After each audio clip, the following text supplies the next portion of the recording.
मैं SP Bhardwaj Bhardwaj classic Prayagraj में आपका हार्दिक स्वागत एवं अभिनंदन करता हूं। और आज हम लोग जो बात करेंगे वो डायनामिक्स के बारे में बात करेंगे।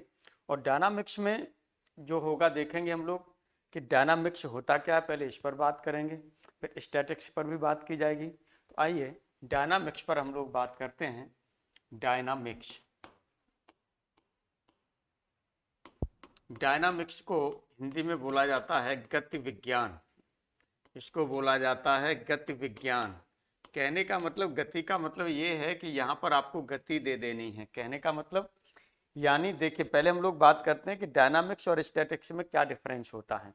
जैसे सपोज कर लीजिएगा कि एक ये बॉडी ले ली आपने, कोई भी ये आपने पार्टिकल ले लिया या बॉडी ले ली, कोई भी पार्टिकल ले लिया और ये ले लिया आपने रेस्ट में, यानी इसकी जो वेलोसिटी ले ली वो आपने कैसी ले ली, जीरो ले ली। और एक चलिए आपने जो ले ली, एक आपने ले ली यहाँ पर और इसकी जो वेलोसिटी ले ली वो कैसी ले ली, कांस्टेंट ले ली, नियत ले ली। अब आप क्या करते हैं, यदि अब यहाँ पर देखिएगा इस पर आपने कई फोर्सेज लगा दिए, एक फोर्स ये लगा दिया, एक फोर्स ये लगा दिया, एक फोर्स ये लगा दिया, या मान लीजिए बाहर की ओर लगा दिए। और बाहर की ओर लगाने पर इसकी जो मोशन है इसमें कोई फर्क न पड़े, यानी यदि रेस्ट में है तो रेस्ट में ही रहती है, रेस्ट में है ना। फोर्स लगाने के बाद में इफ एप ये जो है आपकी जो है ये यहाँ पर फोर्स हमने अप्लाई कर दिया, फोर्स अप्लाई, फोर्सेज अप्लाई कर दिया आपने, ये फोर्स अप्लाई कर दिए, लेकिन इसके बाद भी इसमें कोई मोशन प्रोड्यूस नहीं हुई, है ना, कोई भी मोशन प्रोड्यूस नहीं हुई। फोर्सेज अप्लाई बट लेकिन यहाँ पर जो वेलोसिटी है वो जीरो थी, वो जीरो की जीरो बनी रही। तो ये आपकी हो गई स्टैटिक्स, ये हो गई आपके पास स्टैटिक्स। यानी कहने का मतलब ये मार्ग ये लिया आपने, ये ले लिया पेन, और पेन पर आपने ढेर सारे, जैसे अभी ये रेस्ट में है, इसमें ढेर सारे आपने फोर्स लगा दिए, इधर से भी लगाया इधर से भी लगाया, लेकिन इसमें कोई चेंजिंग नहीं हुई, ये रेस्ट में था, रेस्ट में ही रहा, है ना। यदि ये रेस्ट में ही है तब ये आपका होता है स्टैटिक्स। और यदि ये हमारा मोशन करना शुरू कर देता, यानी अपनी पोजीशन चेंज कर देता, पोजीशन चेंज कर देता, तो ये क्या होता है, यानी सिचुएशन चेंज कर देता, तब हम कहते ये है डायनामिक्स, तब हम कहते कि ये है डायनामिक्स। यदि फोर्सेज अप्लाई किया एंड इफ फोर्सेज, और यहाँ पर फोर्सेज आपने अप्लाई कर दिए यहाँ पर, और फोर्सेज अप्लाई करने के बाद में बट, है ना, फोर्सेज अप्लाई किए, और फोर्सेज अप्लाई करने के बाद में क्या होता है, ये होता है कि जो V है ये जीरो नहीं रहता।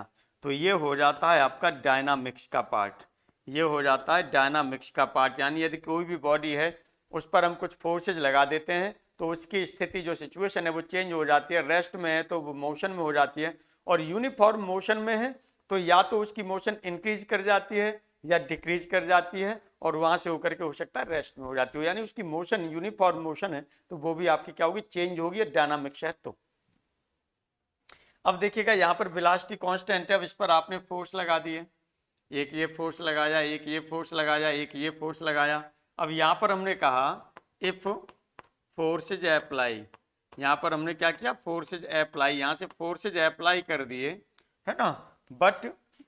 बट लेकिन फिर भी क्या है, बी यहाँ पर किसके बराबर था, सी के इक्वल था, ये हमने सी ले लिया, बट वी आपका सी ही रहता है, इस पर कोई चेंजिंग नहीं होती। तो ये स्टैटिक्स का पार्ट होगा, ये स्टैटिक्स का पार्ट होगा। और इफ यहाँ पर फोर्स लगा दिए जाएं, इफ फोर्सेज यहाँ पर लगा दिए जाएं, है ना, अप्लाई कर दिए जाएं, अब लेकिन यहाँ पर जो होता है देन, तब आपका जो v है ये c नहीं रहता, यानी चेंज हो जाएगी इसकी वेलोसिटी। तो ये हो जाएगा आपका डायनामिक्स का पार्ट, ये हो जाएगा आपके पास डायनामिक्स का पार्ट, ये होता है। तो डायनामिक्स इस तरह से हम कह सकते हैं कि कोई भी हमारे पास बॉडी है जो पूर्वावस्था है उसकी पूर्वावस्था को चेंज कर दे। यानी यदि फोर्सेज रहते हैं, फोर्सेज लगा दें, किसी बॉडी पर फोर्सेज लगा दें और उसकी जो पहले पूर्वावस्था थी उसको ये चेंज कर देते हैं फोर्स, तो डायनामिक्स हो जाता है। और यदि नहीं चेंज कर पाते तो उसे हम क्या कहते हैं, स्टैटिक्स कहते हैं। स्टैटिक्स का मतलब होता है स्थिति विज्ञान, और डायनामिक्स का मतलब होता है गति विज्ञान। अभी स्थिति विज्ञान पर भी हम लोग आएंगे, या स्थिति विज्ञान वाले आप लेक्चर्स में देखेंगे, है ना। तो वहाँ पर भी ये है, लेकिन वहाँ पर ये डेफिनेशन नहीं दी गई है, स्थिति विज्ञान और उसकी डेफिनेशन नहीं दी गई है। तो यहाँ पर आप ये समझ सकते हैं कि डायनामिक्स क्या होता है, स्टैटिक्स क्या होता है, ये आपने समझ लिया। अब यहाँ पर ये होता है, तो जो डायनामिक्स की चूंकि हम यहाँ बात कर रहे हैं, तो डायनामिक्स देखिएगा दो पार्ट में बटा हुआ होता है।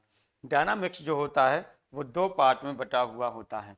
कौन कौन से पार्ट होते हैं, इस पर हम लोग बात कर लेते हैं। डायनामिक्स जो होता है वो दो पार्ट होते हैं इसमें। एक होता है काइनेटिक्स और एक होता है काइनेमेटिक्स। एक होता है काइनेटिक्स, एक होता है काइनेमेटिक्स। हेलो, नमस्ते। तो मैं अभी थोड़ा क्लास में हूँ ऑनलाइन में, मैं आपसे कॉल करूँगा थोड़ी देर बाद, है ठीक। तो इस तरह से एक मैंने बताया कि ये है आपके पास काइनेमेटिक्स और एक होगा काइनेटिक्स। आइए यहाँ पर हम बात करते हैं काइनेमेटिक्स और एक होगा आपका काइनेटिक्स। ये दो पार्ट में बटा हुआ होता है। देखिए काइनेटिक्स क्या होता है और काइनेमेटिक्स क्या होता है। काइनेटिक्स देखिए, यानी जैसे यदि हमें, जैसे कि एक आप हैबिट ये समझेगा कि कोई भी चीज़ है एक जानकारी लेना, जैसे हमें पता रहना चाहिए। जैसे कोई चीज़ आई, घर पर आई, जैसे घर पर दो स्वभाव के बच्चे होते हैं। कैसे स्वभाव के बच्चे होते हैं, दो स्वभाव के बच्चे होते हैं, दो स्वभाव होते हैं उनके, नेचर होता है उनका। क्या नेचर होता है, एक ये होता है कि कोई भी मिठाई लेकर के आए हैं घर पर, तो वो पूछेंगे कि मिठाई कौन लाए हैं, कहाँ से लाए हैं, है ना, ऐसे पूछते हैं। कहने का मतलब उनको मिठाई खाने में आनंद तब मिलता है जब उनको ये पता भी हो कि ये मिठाई कैसे आई है और कौन लेकर के आए हैं, यानी रीजन का पता हो, उसका जो कारण है वो पता होना चाहिए।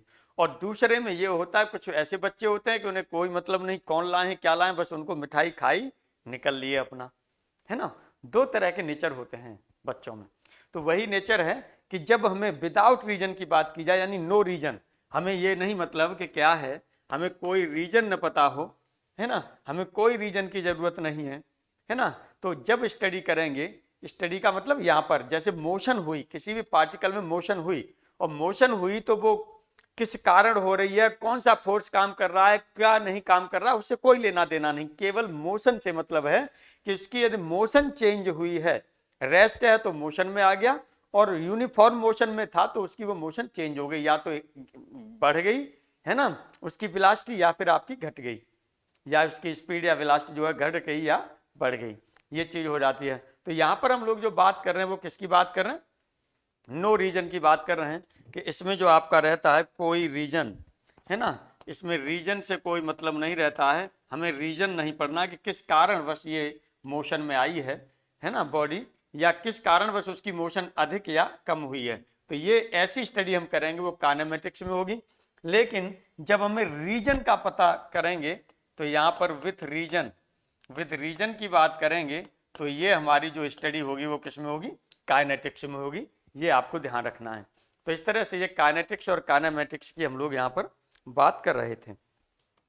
अब यहाँ पर हम लोग बात करेंगे वो किसकी बात करेंगे, एक पहले हम समझने का प्रयास करेंगे डिस्टेंस क्या होता है, डिस्प्लेसमेंट क्या होता है ना।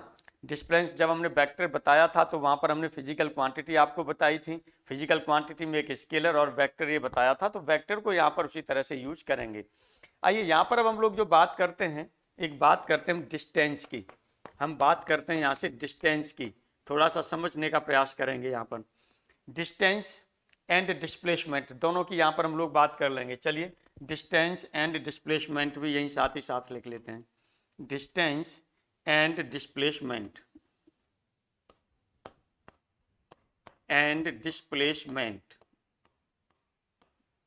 डिस्टेंस एंड डिस्प्लेसमेंट की हम लोग यहाँ पर बात कर रहे हैं।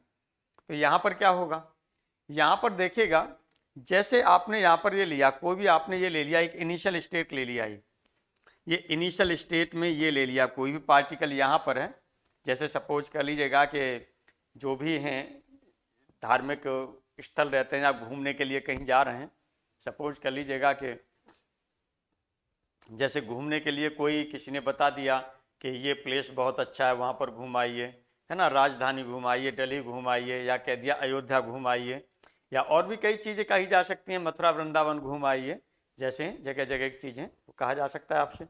यदि घूमने के लिए जाते हैं तो अब जाते हैं तो कैसे जाते हैं, अब ध्यान दीजिएगा, इस तरह से जाते हैं कि यहाँ से पहले आप जो भी होगा टर्न करता हुआ रोड जाएगा, ये मान लीजिए यहाँ पर आ गए, यहाँ से आगे फिर आप बढ़े गए, यहाँ पर चले गए, यहाँ के बाद में फिर आप ऐसे आ गए, ये आ गए यहाँ पर।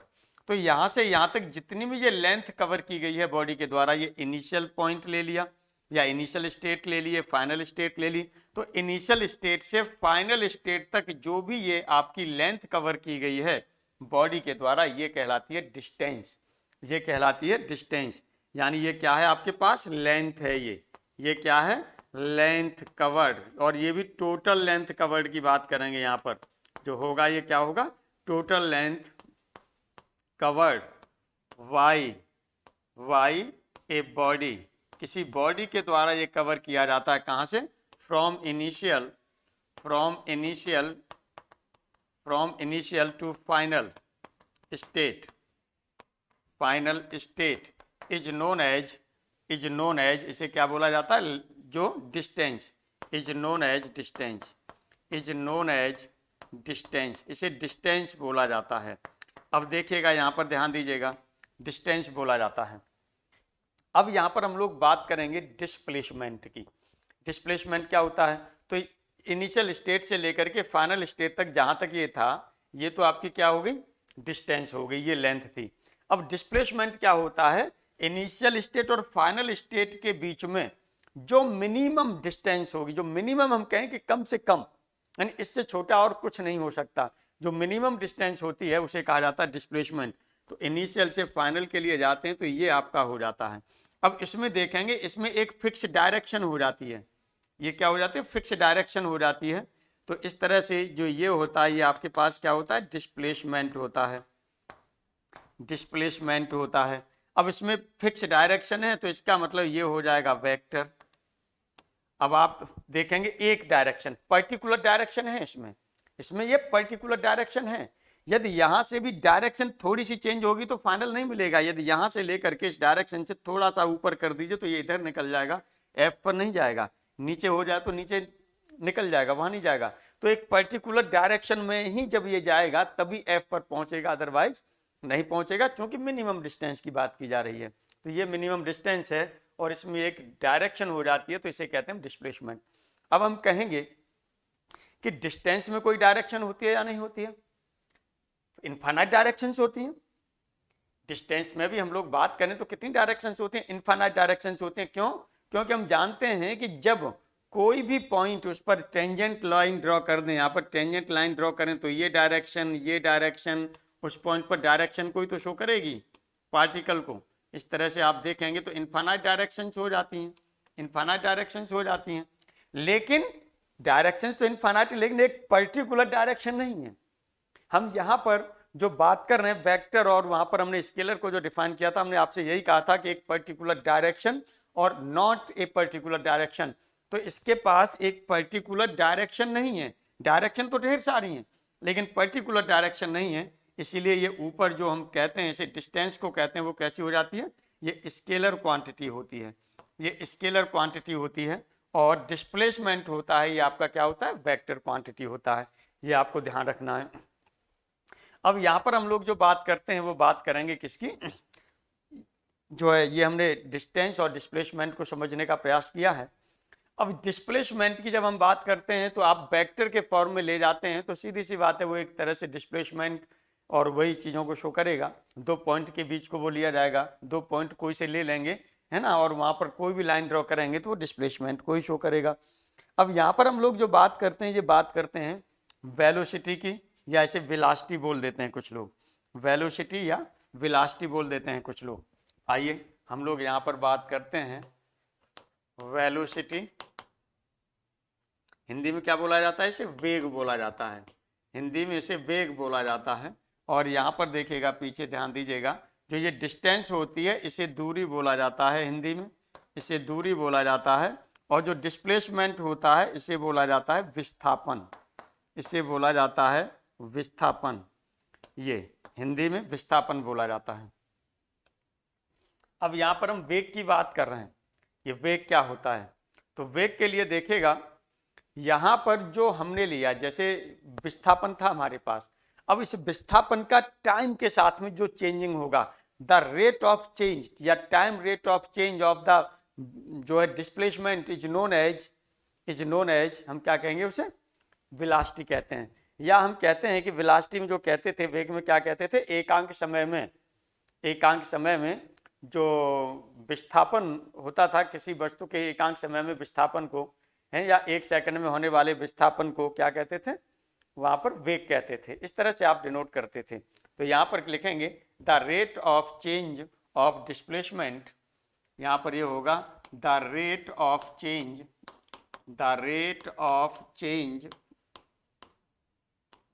ऑफ डिस्प्लेसमेंट,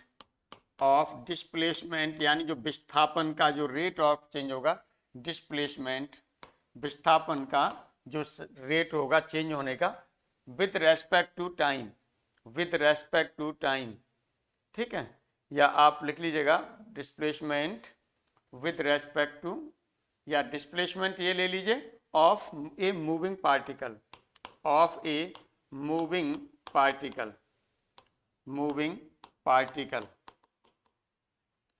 अब यहां पर देखिएगा जो आपने लगाया है, यहाँ पर जो आपने लगाया है, या तो टाइम रेट यहीं पर हम लिख देते, यदि नहीं टाइम रेट लिखा है तो यहाँ पर लिख दीजिएगा विथ रेस्पेक्ट टू टाइम, यानी टाइम के सापेक्ष लेते हैं, और इसी को कहते हैं इज नोन एज वेलोसिटी, इसी को आप वेलोसिटी बोल देते हैं। चलिए, इसी को आप क्या बोल देते हैं, वेलोसिटी बोल देते हैं। तो इस तरह से वेलोसिटी की यदि हम बात करते हैं, the time rate of change, इसकी बात हो रही है। अब यहाँ पर हमने ले लिया कि कोई हमारे पास ये कर्व है, कोई भी ये कर्व है, इस पर एक पॉइंट हम लेंगे, क्योंकि जब भी हम वेलोसिटी की बात करेंगे तो यहाँ पर किसकी बात करेंगे, यहाँ पर हम कर्व पर वेलोसिटी की बात कर सकते हैं, एक लाइन में वेलोसिटी की बात कर सकते हैं, दोनों पर बात की जा सकती है, दोनों पर क्वेश्चन हम लोग लेके चलेंगे। ये कर्व है और एक हमारी स्ट्रेट लाइन में भी हो सकती है। तो यहाँ पर यदि हम ले रहे हैं, हमने मान लिया कि कोई भी पॉइंट हमारे पास क्या है, एक पॉइंट P है इस पर, और उस P पर जो वेलोसिटी हमको दिखानी है वो क्या होगी, पॉइंट हमने ये P ले लिया, तो इस पर हम क्या करते हैं, टेंजेंट ड्रॉ कर देते हैं। जो टेंजेंट ड्रॉ कर दिया, ये पॉइंट P ले लिया, तो जो टेंजेंट ड्रॉ किया जाता है, टेंजेंट की डायरेक्शन में ही जो होती है वेलोसिटी की डायरेक्शन होती है, क्योंकि एक कैसी क्वांटिटी है, वेलोसिटी एक आपकी जो क्वांटिटी होगी वो कैसी होगी, वेक्टर क्वांटिटी होगी। ये हो गया। अब यहाँ पर यदि हम इसे लेना चाहें तो यहाँ से आप ले सकते हैं कि ये हमने ओरिजिन ले लिया, यहाँ पर ये हमने ओरिजिन ले लिया, ओरिजिन से इसे मिला दीजिए, तो इसका हमने आर वेक्टर ले लिया। सपोज कर लीजिएगा एक और पॉइंट है इस पर Q, ये पॉइंट आपने क्या ले लिया, Q ले लिया, और Q ले लिया, यहाँ पर ये हमने ले लिया इसका position vector R plus delta R से ले लिया। यदि इसे यहाँ पर आर्कुअल लेंथ इसे दिखाना चाहें तो आर्कुअल लेंथ आप इसे डेल्टा S से दिखा दीजिए, इसे डेल्टा S से दिखा दीजिएगा आर्कुअल लेंथ को। और यहाँ पर हमने ये मान लिया कि यहाँ से यहाँ तक जाने में इसको जो टाइम लगा वो कितना लगा, डेल्टा T टाइम लगा। अब यहाँ पर यदि हम वेलोसिटी देखेंगे तो ये वेलोसिटी हमारी इस डायरेक्शन में होगी, इस पर टेंजेंट ड्रॉ करेंगे, इस डायरेक्शन में होगी। लेकिन यहाँ पर जो बात की जा रही है आपसे, वो वेलोसिटी की बात की जा रही है। तो यहाँ पर हमने कहा कि हमने कहा कि यदि डेल्टा T जो समय है, यदि ये डेल्टा T टेंड टू 0 करेगा तो इसका मतलब डेल्टा S भी 0 की ओर हो जाएगा, और Q कहाँ पर आएगा, P की ओर टेंड करेगा।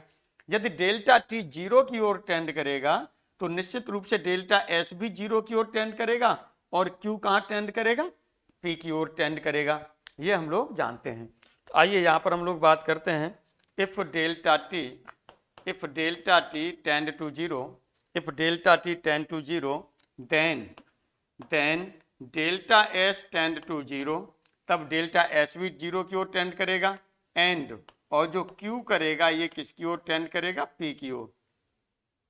जो Q टेंड करेगा वो कहाँ करेगा, P की ओर टेंड करेगा। Q टेंड टू P हो गया। चलिए ये हो गया। अब यहाँ पर आप क्या करेंगे, अब यहाँ पर जब वेलोसिटी की हम बात करेंगे तो V इक्वल टू ये आप लगाएंगे यहाँ लिमिट, और लिमिट हो जाएगा डेल्टा T टेंड टू आपका हो जाएगा 0, डेल्टा T टेंड टू आपका 0 हो जाएगा। अब वेलोसिटी, यहाँ डिस्प्लेसमेंट की बात कर रहे हैं, तो डिस्प्लेसमेंट आपका कितना हो रहा है, डिस्प्लेसमेंट यदि यहाँ से हम ले लेंगे तो ये हमारा डिस्प्लेसमेंट होगा, ये डिस्प्लेसमेंट होगा, और इस डिस्प्लेसमेंट को, जो ये डिस्प्लेसमेंट हो रहा है, इसे, एक मिनट,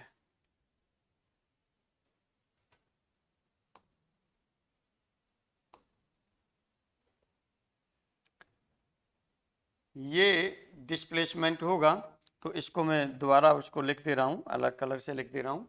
ये मैंने कहा था ये डेल्टा टी था, यहीं पर हमने ये डेल्टा आर डिस्प्लेसमेंट को लिख दिया, और इसको हमने लिख दिया डेल्टा एस से लिख दिया, ये डेल्टा टी टाइम लग रहा था, इधर लिख दिया है मैंने, ठीक है। अब क्लियर हो जाएगा आप लोगों का।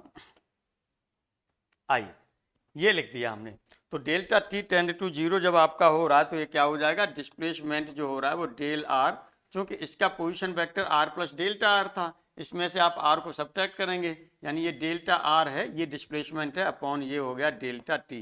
तो इसे लिखा जा सकता है D R upon D T, इसे लिखा जा सकता है D R upon D T, इस तरह से इसे लिखा जा सकता है।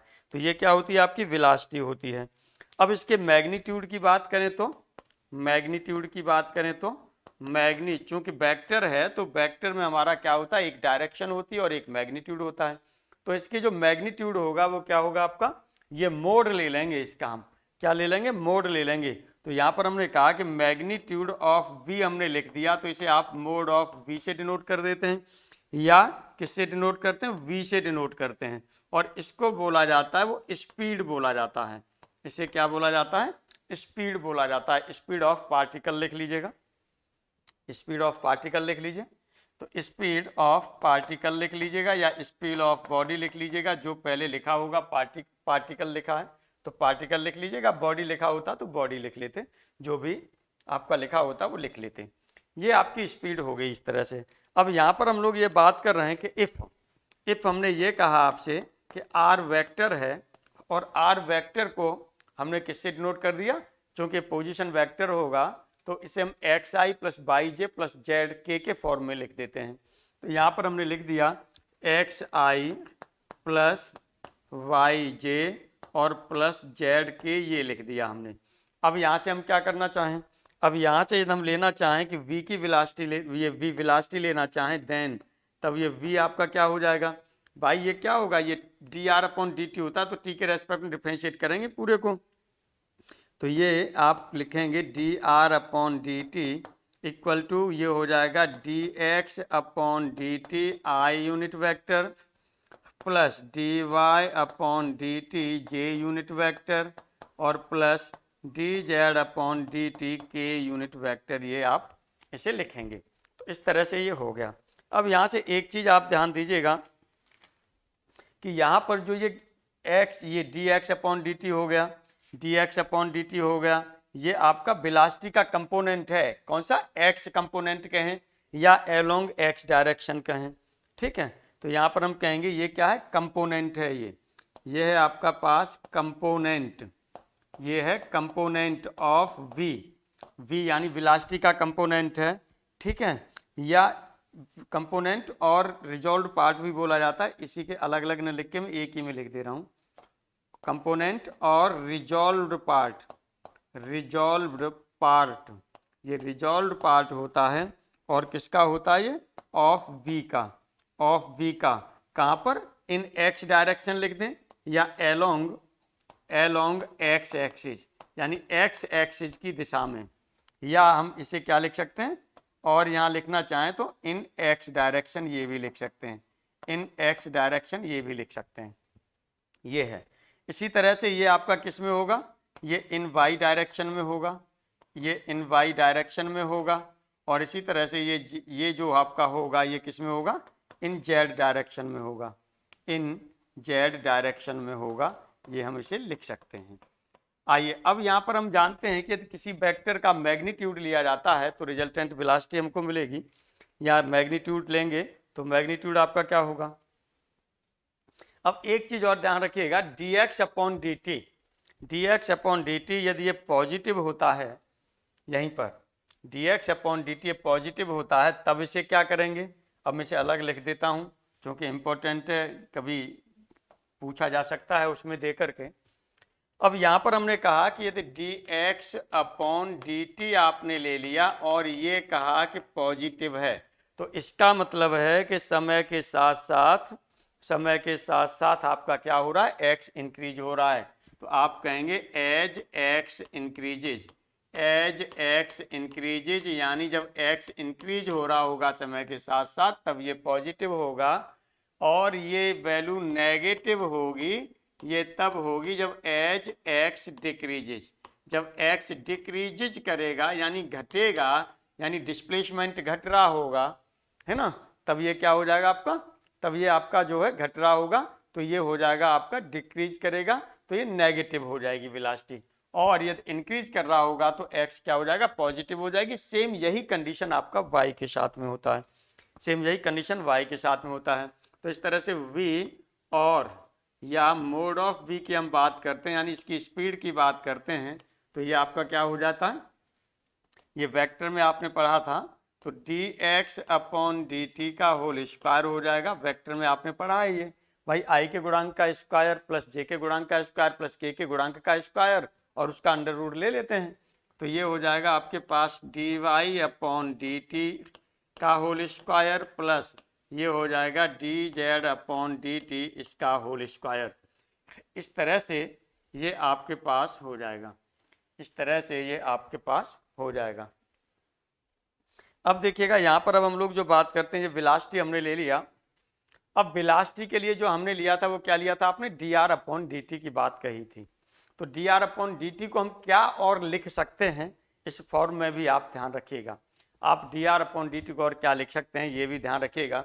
तो चूंकि वेलोसिटी जो आपने ली थी, वेलोसिटी जो आपने ली थी वो ली है आपने, या चलिए स्पीड की हम बात कर दे रहे हैं, स्पीड की बात कर दे रहे हैं तो ऊपर से वेक्टर हट जाएगा, वो तो एक ही बात है।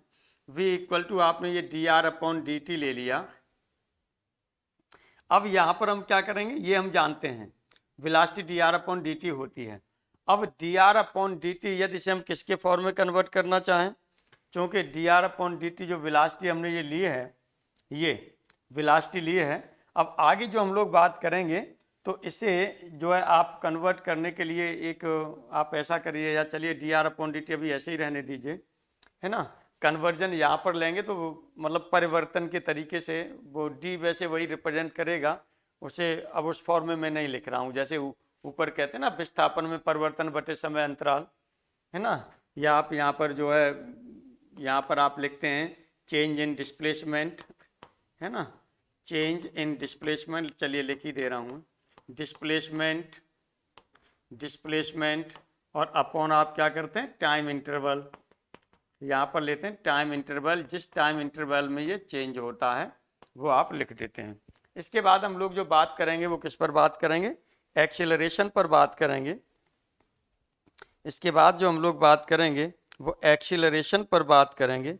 आइए क्या होता है एक्सीलरेशन, लेकिन एक्सीलरेशन से पहले हम लोग एक रिलेटिव वेलोसिटी पर बात करें।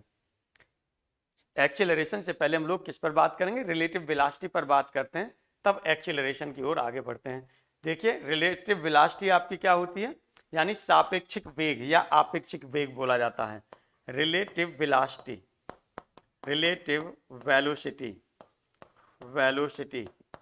ये बोला जाता है आपका सापेक्षिक वेग, सापेक्षिक वेग, या इसे आपेक्षिक वेग भी लिख दिया जाता है, एक ही बात है, आपेक्षिक वेग। चलिए ये क्या होता है, ये ध्यान दीजिएगा, एक के रेस्पेक्ट में दूसरे की वेलोसिटी ली जाती है, एक के रेस्पेक्ट में दूसरे की वेलोसिटी ली जाती है। जैसे सपोज कर लीजिएगा कि आप किसी बस में बैठे हुए हैं, या थोड़ी सी और बड़ी कोई गाड़ी समझ लीजिए, कोई थोड़ी सी और बड़ी गाड़ी ले लीजिए, ट्रेन ले लीजिए, चलिए ट्रेन ले लीजिए, ट्रेन ले लिया हमने, एक ट्रेन हमने ले ली ए, एक ट्रेन हमने ले ली ए और दूसरी ट्रेन हमने ले ली बी। अब यदि ये इस डायरेक्शन में मोशन कर रही है ए, और ए हमने कहा ये u वेलोसिटी से मोशन कर रही है, ये b है ये v वेलोसिटी से मोशन कर रही है, ये हमने ले लिया। अब देखिएगा कभी कभार क्या होता है, ट्रेन है, एक ट्रेन ऐसे है और दूसरी ट्रेन ये ऐसे जा रही है, ऐसे जा रही है।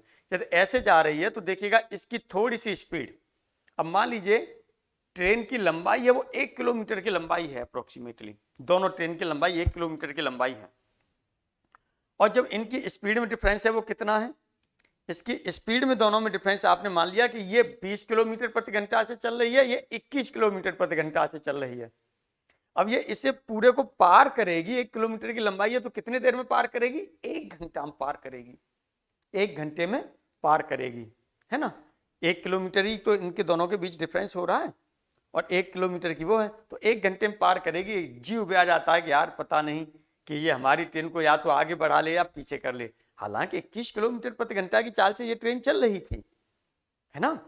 तो वहां पर क्या है कि ये चूंकि जब ये दोनों एक साथ चलने लगती हैं तो ये इसके सापेक्ष रिलेटिव वेलोसिटी हम ले रहे थे, वो कितनी आ रही है, 1 किलोमीटर प्रति घंटा आ रही है। तब वो 1 किलोमीटर की डिस्टेंस जो होती है वो पूरी आपका क्या पार कर पा रहा है 1 घंटे में, इसलिए वहां पर वो रहता है। यदि यही चीज ऐसे 20 होती है, 21 होती है, तुरंत पार कर जाता, चूंकि 41 किलोमीटर पर आवर हो जाता वहां पर। तो 1 किलोमीटर में देखेंगे तो 1 घंटे का 1 जो है 41 टाइम लगेगा, यानी 1 मिनट, 1 से ज्यादा मिनट, 1.5 मिनट अप्रोक्सीमेटली जो पड़ेगा, है ना। और जब एक डायरेक्शन में दोनों चल रही थी तो 1 घंटे में पार कर पा रही थी, अपोजिट डायरेक्शन में चल रही है, वेलोसिटी दोनों की वही है, तो उनको लगभग 1-1.5 मिनट लगा जा रहा है ना। तो वही चीज है। तो यहाँ पर देखिएगा, यहाँ पर इन दोनों की रिलेटिव वेलोसिटी की बात करते हैं, यहाँ पर दोनों की रिलेटिव वेलोसिटी की बात करते हैं। और ये जो रिलेटिव वेलोसिटी हम लिखेंगे वो किसकी वेलोसिटी लिखेंगे, चलिए यहाँ पर हमने कहा कि रिलेटिव वेलोसिटी ऑफ ए की रिलेटिव वेलोसिटी की बात कर रहे हैं हम, रिलेटिव वेलोसिटी ऑफ ए और किसके विद रेस्पेक्ट, और यहां पर आप लिख सकते हैं रिलेटिव टू बी, यानी बी के सापेक्ष। तो ये क्या होता है, हम ए की निकाल लें बी के सापेक्ष, तो हम क्या करेंगे, जो जिसकी निकालते हैं उसमें से घटाते हैं, और जिसके सापेक्ष निकालते हैं उसे घटाते हैं। तो बी के सापेक्ष निकाल लेते तो आपने क्या कर दिया, ये वी कर दिया। यदि यहीं पर आप ये कहते कि relative velocity of b relative to b, वो रिलेटिव टू ए के रिलेटिव कितनी होगी, तो आप लिखते v माइनस यू, तब आप लिखते v माइनस यू। अब यहीं पर यदि हम रिलेटिव वेलोसिटी की बात करें कि ये हमारे पास a है और दूसरा ये हमने ले लिया ये b है, ये a है और दूसरा हमने ले लिया b है। हेलो जी गुड इवनिंग। जी हाँ, क्लास चलती है लेकिन अभी हम ऑनलाइन क्लास में हैं, थोड़ी देर बाद हम कॉल करते हैं आपको रिपीट, ठीक। ऑफलाइन चंदा क्लासेज पर मिलिए, नहीं चंदा क्लासेज, वो चंदा इंस्टीट्यूट नहीं, चंदा क्लासेज आनंद भवन के पास में मिल लीजिए। नहीं मैं थोड़ी देर बाद कॉल करूँगा, पूरा बता दूंगा आपको। हाँ अरे हम इस समय नहीं, हम अलग दूसरी जगह क्लास में, वहाँ नहीं, ठीक ओके।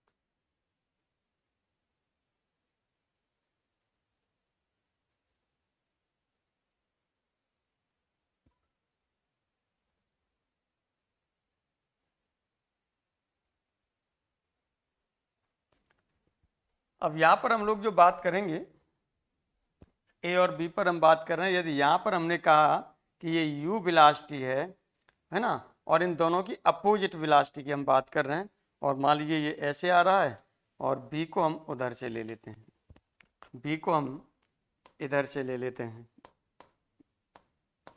ये ले लेते हैं बी को। तो यहाँ से जो रिलेटिव वेलोसिटी होगी, चाहे ए के रिलेटिव बी की लें चाहे बी के रिलेटिव ए की लें, तो यहाँ पर अब आपने ले ली relative velocity of A relative to B. तो यहाँ पर क्या होता है, ये दोनों वेलोसिटी आपकी ऐड हो जाती हैं, ये दोनों वेलोसिटी आपकी क्या होंगी, ऐड हो जाएंगी, यानी u प्लस वी हो जाता है। भाई आप देखते हैं ना दोनों वो रहता है तो एकदम ऐसा लगता है जैसे तेजी से चली गई हूँ, है ना, और जब एक डायरेक्शन में चलते हैं तो लगता है बहुत धीरे धीरे चल रही हूँ, तो वही है। और यहीं पर यदि हम बात करें यहाँ पर रिलेटिव वेलोसिटी ऑफ बी की बात करें, है ना, विद रेस्पेक्ट टू ए के सापेक्ष बात करते हैं, तो ये भी आपका क्या होगा, u प्लस वी ही होगा। ये आपकी होती है रिलेटिव वेलोसिटी। ये आपकी होती है रिलेटिव वेलोसिटी। ये हम लोग बात करते हैं। अब यहाँ पर देखिएगा रिलेटिव वेलोसिटी पर है तो कोई भी क्वेश्चन आपको दे दिया जाएगा तो आराम से इस तरह से आप निकाल सकते हैं बिना किसी प्रॉब्लम के। अब हम लोग यहाँ पर जो बात करेंगे वो किस पर बात करेंगे, ये हम लोग बात करेंगे एक्सीलरेशन पर। देखिए एक्सीलरेशन क्या होता है, यानी त्वरण, है ना। वैसे वेग परिवर्तन की दर को त्वरण कहते हैं, ये आपने पढ़ा था। वेग परिवर्तन की दर को क्या कहा जाता है, त्वरण कहा जाता है। तो आइए यहाँ पर हम लोग एक्सीलरेशन की बात करते हैं। एक्सीलरेशन, एक्सीलरेशन, एक्सीलरेशन का मतलब होता है त्वरण। एक्सीलरेशन का मतलब होता है त्वरण। तो यहाँ पर जो आपके पास होगा ये क्या होगा, वेग परिवर्तन की दर को हम क्या कहते हैं, त्वरण कहते हैं, हमने ये बताया था। तो the rate of change of velocity with respect to time is known as acceleration. यानी वेग में परिवर्तन होगा तो त्वरण होगा, और वेग में परिवर्तन नहीं होगा तो त्वरण नहीं होगा। ध्यान रखिएगा, ठीक। वेग में परिवर्तन होगा तो त्वरण होगा, और वेग में परिवर्तन नहीं होगा तो त्वरण नहीं होगा, ये आपको ध्यान रखना है। तो चलिए यहाँ पर हम लोग एक्सीलरेशन की बात कर रहे थे, तो यहाँ पर आपका क्या हो जाएगा, द रेट, या तो टाइम रेट लिख लीजिएगा यहीं पर, ठीक है। टाइम रेट यहाँ लगा लीजिए, या विद रेस्पेक्ट टू टाइम, यहाँ रेट अकेला रेट लिखेंगे तो बाद में विद रेस्पेक्ट टू टाइम लगा लीजिए। दोनों में से कुछ भी कर लीजिए, कोई दिक्कत वाली बात नहीं है। तो the rate of change, the rate of change of velocity, of velocity of a particle, of a particle with respect to time, with respect to time is known as, is known as, is known as acceleration, is known as acceleration। ये आपका acceleration होता है, is known as acceleration, ये होता है। अब यहाँ से देखिएगा एक्सीलरेशन की यदि हम बात करेंगे उसी तरह से, तो ए इक्वल टू आपका क्या होगा, ये होगा limit delta T tend to 0, और rate of change of velocity आप ले रहे थे तो ये हो जाएगा D we upon D T, वो sorry delta V upon del T.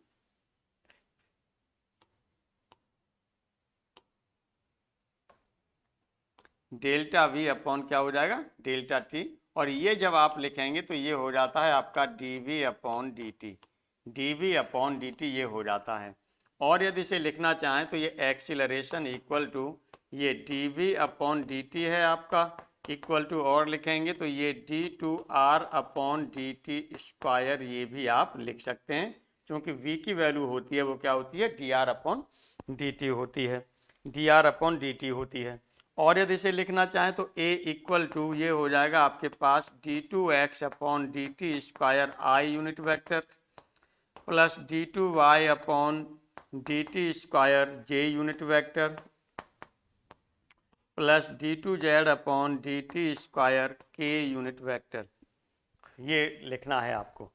अब ये लिखना है तो यहाँ पर अब हम लोग यहाँ पर जो बात करेंगे ये देखिएगा, ये जो हमारे पास है वो क्या है, एक्सीलरेशन की बात कर रहे हैं। ये एक्सीलरेशन है, एक के लिए लिख रहा हूँ, बाकी के लिए आप लिख लेंगे।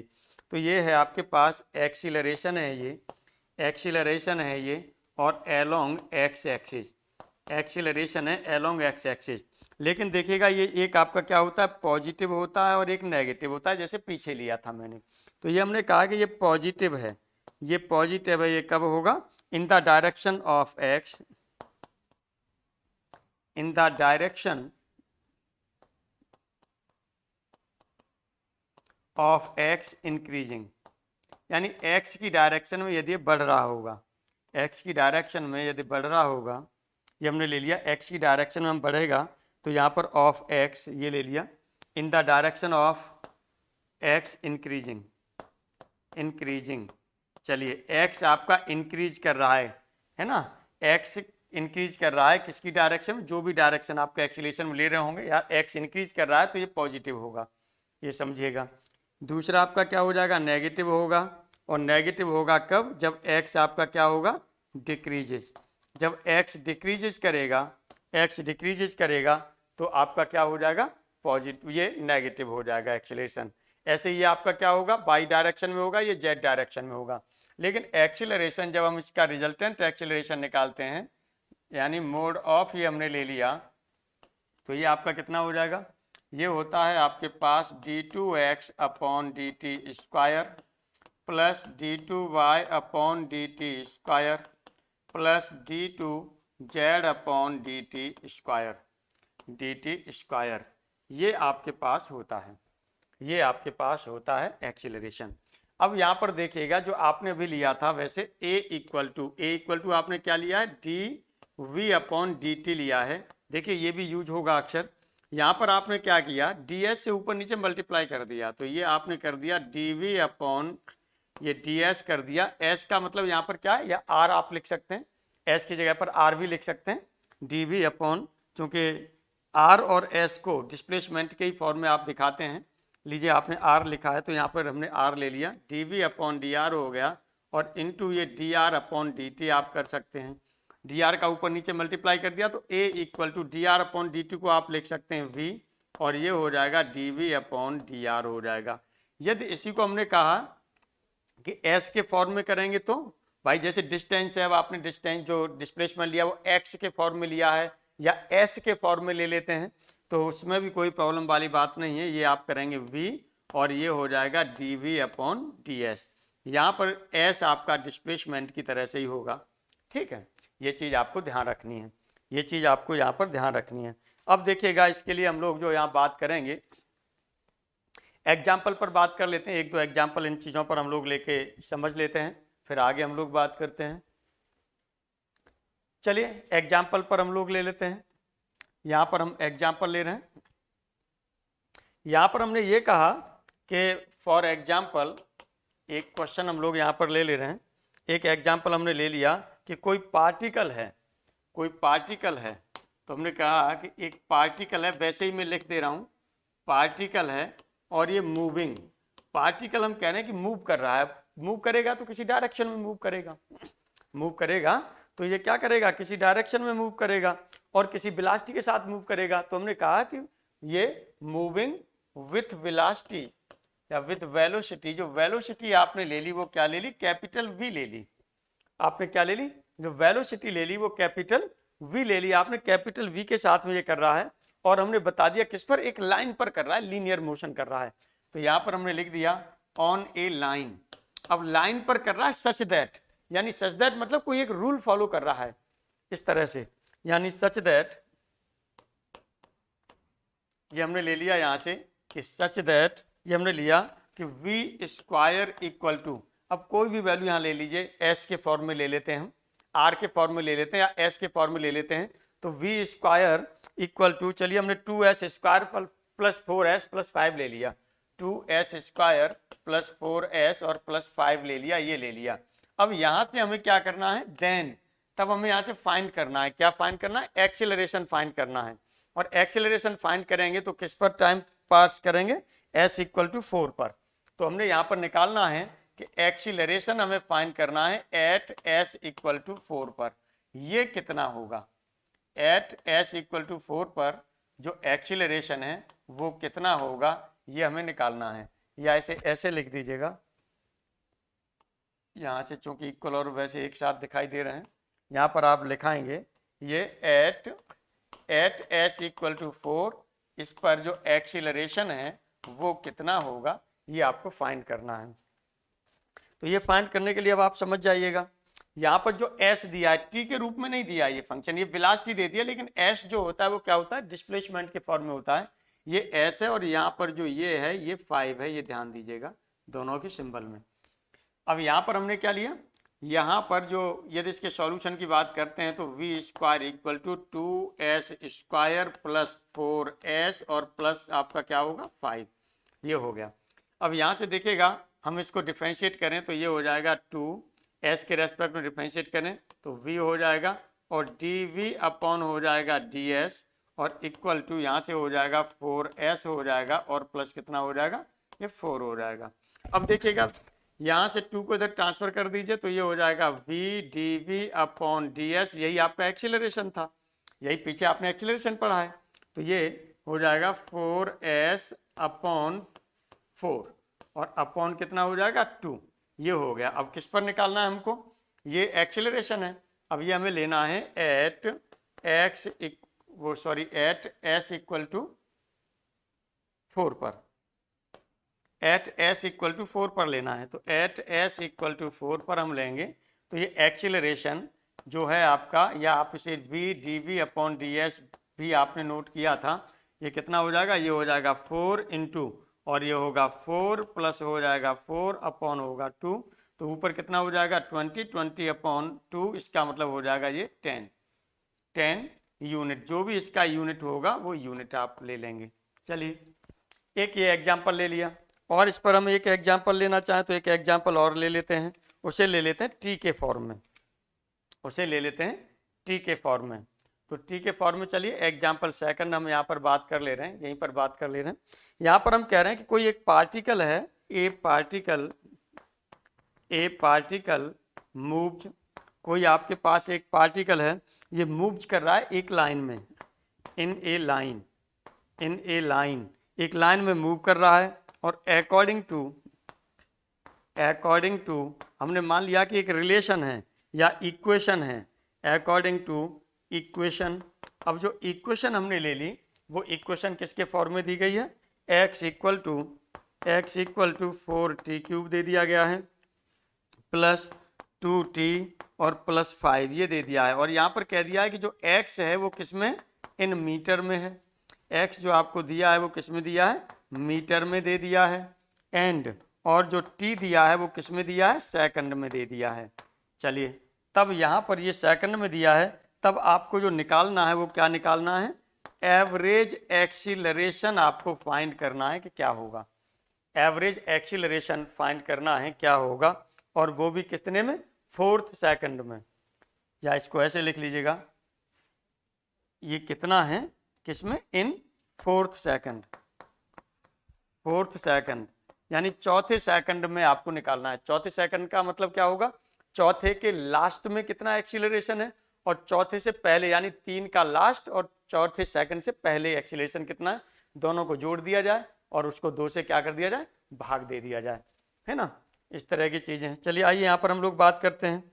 तो यहाँ पर जब x हमारे पास कितना है, ये x देखिए आपको ये दे दिया है, अब हमारे पास क्या हो जाएगा, एक्सीलरेशन की बात करेंगे तो ये कितना हो जाएगा, पहले तो वेलोसिटी की बात कर लीजिए, v करेंगे तो dx अपॉन dt होगा, dx अपॉन dt हो जाएगा, dx अपॉन dt होगा तो ये हो जाएगा 12t स्क्वायर होगा प्लस 2 होगा। अब यहीं से हम क्या करेंगे, एक्सीलरेशन की बात करें तो एक्सीलरेशन का मतलब होगा फिर से t के रेस्पेक्ट में डिफ्रेंशिएट करें, v की वैल्यू ये है, dv अपॉन dt होता है, तो ये हो जाएगा 24, ये हो जाएगा 24t। ये एक्सीलरेशन आपके पास हो गया। चेक कर लीजिएगा कहीं से कोई गलती तो नहीं है ना कैलकुलेशन में, नहीं तो फिर अरे हमने कोई ऑप्शन लिखे नहीं है, कोई दिक्कत नहीं है। ये हो गया, a इक्वल टू 24t निकल आया।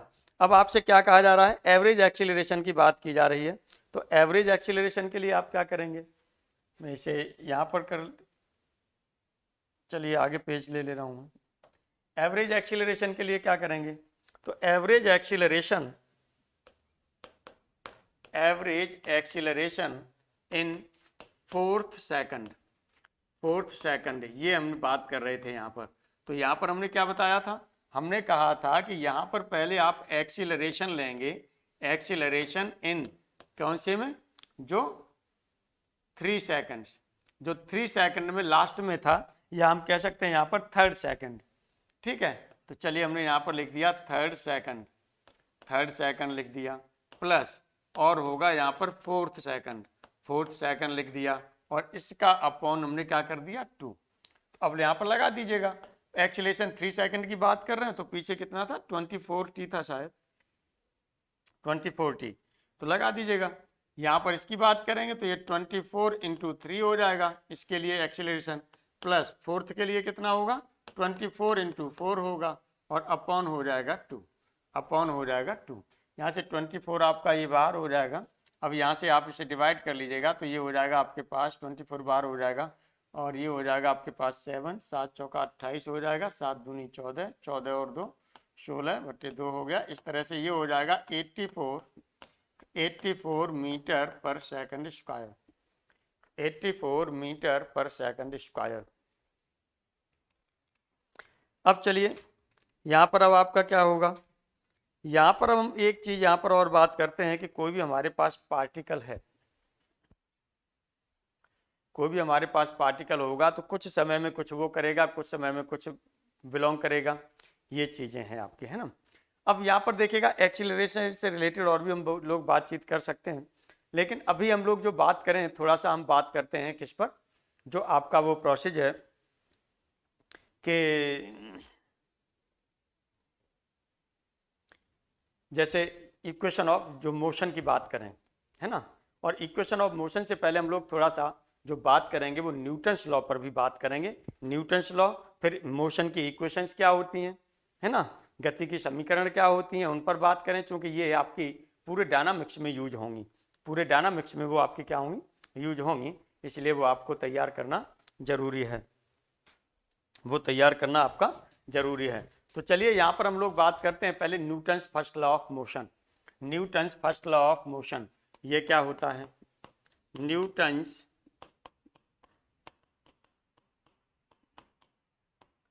फर्स्ट लॉ ऑफ मोशन ये क्या होता है आपका, इसमें हमने बताया कि यदि कोई भी बॉडी है, कोई भी बॉडी है यदि वो पहले से स्थिर है तो स्थिर ही रहेगी, और यदि यूनिफॉर्म वेलोसिटी से मूव कर रही है तो यूनिफॉर्म वेलोसिटी से मूव करेगी, जब तक कि उस पर कोई एक्सटर्नल फोर्स लगा करके या कोई एक्सटर्नल रीजन लगा करके उसे स्टॉप न किया जाए या उसकी स्थिति में चेंजिंग न की जाए। जैसे आपने रटा था, यदि कोई वस्तु स्थिर है तो स्थिर रहेगी, गतिशील है तो गतिशील ही रहेगी, जब तक कि बाय बल लगाकर उसकी स्थिति में परिवर्तन न किया जाए, ये आपने रटा था, है ना, ये रटा था। अब इसका क्या मतलब है, कहाँ ये मोशन मिल रही है ये हमें नहीं पता। अब आप सोच के रहे होंगे कि यार 9th में जब हम पढ़ रहे थे, है ना, ऐसे ही रटवा दिया था, लेकिन वाकई नहीं पता था कि मोशन है कहाँ के लिए, कि जल के लिए है, नभ के लिए है ना, थल के लिए है, कहाँ ये ऐसी मोशन मिली जो कि लिख दिया उन्होंने। कहीं ना कहीं ये मोशन मिलनी चाहिए तब लिखा होगा ना, कि बिना लिखे ही बिना मिले ही लिख दिया।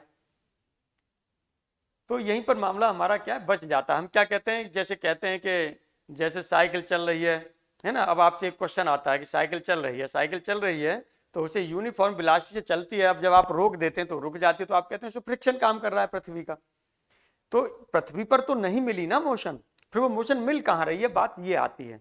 आप कहते हैं कि उसे फ्रिक्शन फोर्स के अगेंस्ट जो फोर्स लगाना पड़ता है इक्वल करने के लिए वो है, भाई का ये आपकी हो, ऐसा नहीं। मैं बताता हूँ कहाँ है, मैंने आपको प्लेन बताया था और प्लेन पढ़ाया था, तो प्लेन में वहाँ कहा था कि प्लेन में कोई फ्रिक्शन होता ही नहीं है, इसलिए यदि प्लेन पर कोई ये पार्टिकल मूव करेगा तो वहाँ पर आपको ऐसी मोशन मिलेगी। तो जो न्यूटन ने ये मोशन लिखी थी वो किसके लिए लिखी थी, प्लेन के लिए लिखी थी, समतल के लिए लिखी थी, ये ध्यान रखिएगा, समतल के लिए बोला था। सेकंड में उन्होंने जो बोला है Newton second law of motion, Newton second law of motion, Newton second law of motion की जब बात होती है तो इन्होंने इसमें क्या कहा था, जो संवेग परिवर्तन की दर लगाए गए बल के समानुपाती होती है, संवेग परिवर्तन की दर। अब संवेग क्या होता है, संवेग, संवेग का मतलब होता है मोमेंटम, संवेग यानी ये होता है आपके पास मोमेंटम, इसे बोला जाता है संवेग। और संवेग को जो डिनोट किया जाता है इसे पी से डिनोट किया जाता है, और इसकी जो वैल्यू होती है वो होती है m into v, m into v होती है। तो संवेग परिवर्तन की दर लगाए गए बल के समानुपाती होती है, इसका मतलब ये एफ इक्वल टू जो आप लगाते हैं वो क्या हो जाता है आपका D P upon D T हो जाता है। और यहाँ पर जब आपका पी की जगह पर हम एम वी लगाते हैं तो ये हो जाएगा एम इंटू वी अपॉन हो जाएगा डी टी। तो यहाँ से आप देखेंगे तो ये हो जाएगा आपका एम और ये होगा d we upon D t. तो इस तरह से आप देखेंगे एफ इक्वल टू आपका मिल जाता है, वो मिल जाता है आपको एम ए के बराबर, एफ इक्वल टू आपको क्या मिल जाता है, एम ए के बराबर मिल जाता है। अब यहाँ पर हम न्यूटन थर्ड लॉ की मोशन की बात कर, वो थर्ड लॉ ऑफ मोशन बात करते हैं, जो क्रिया के बराबर प्रतिक्रिया होती है। न्यूटन थर्ड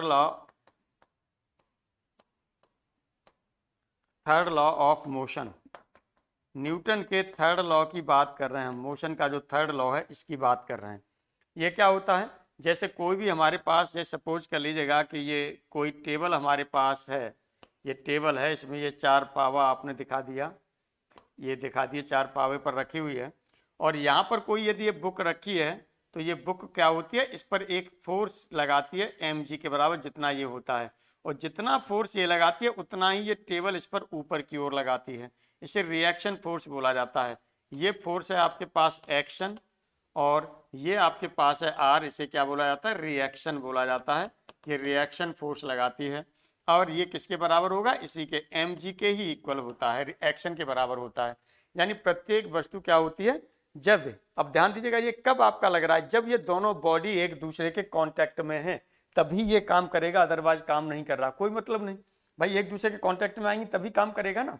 तो इसीलिए ये ध्यान रखिएगा कि एक बॉडी दूसरी बॉडी पर जितना फोर्स लगाती है ठीक उतना ही दूसरी बॉडी पहली बॉडी पर उसके विपरीत दिशा में फोर्स लगाती है, जिसे रिएक्शन फोर्स कहा जाता है या प्रतिक्रिया बल कहा जाता है। रिएक्शन फोर्स कहा जाता है या प्रतिक्रिया बल कहा जाता है। तो जो प्रतिक्रिया बल होता है वो आपका क्या होगा? अपोजिट होता है। आर इक्वल टू mg होगा, डायरेक्शन आपकी कैसी होगी? अपोजिट होगी। ये होता है। अब यहाँ पर हम लोग जो बात करते हैं वो बात करेंगे इक्वेशन ऑफ मोशंस के बारे में। अब हम लोग बात करेंगे वो इक्वेशन ऑफ मोशन के बारे में बात करेंगे, क्योंकि इक्वेशन ऑफ मोशन आपके पूरे उसमें यूज होंगी। इक्वेशन ऑफ मोशन आपके पूरे उसमें यूज होंगी। तो यहाँ पर देखिएगा इक्वेशंस ऑफ मोशन यानी गति के समीकरण, हिंदी में बोला जाता है गति के समीकरण। अब गति के समीकरण क्या होते हैं ये समझिएगा। अब यहाँ पर एक लाइन में यदि मोशन हो रही है, हमने मान लिया कि कोई भी पार्टिकल है, यहाँ से चल रहा है ये और यहाँ तक पहुँच गया एक लाइन में। यहाँ पर हमने मान ली कि इसकी वेलोसिटी u है और यहाँ पर वेलोसिटी हमने मान ली इसकी v है। यहाँ पर वेलोसिटी हमने मान ली v है। यहाँ से यहाँ तक की जो डिस्टेंस है, यहाँ से यहाँ तक की डिस्टेंस है, वो डिस्टेंस हमने मान ली कि s है। यहाँ से यहाँ तक की डिस्टेंस जो हमने मान ली वो क्या मान ली? s मान ली। और यहाँ से यहाँ तक की डिस्टेंस हमने s मानी है और यहाँ से यहाँ तक जो एक्सीलरेशन पैदा हो रहा है, जो त्वरण हो रहा है, वो हमने मान लिया, जो एक्सीलरेशन है वो हमने मान लिया a।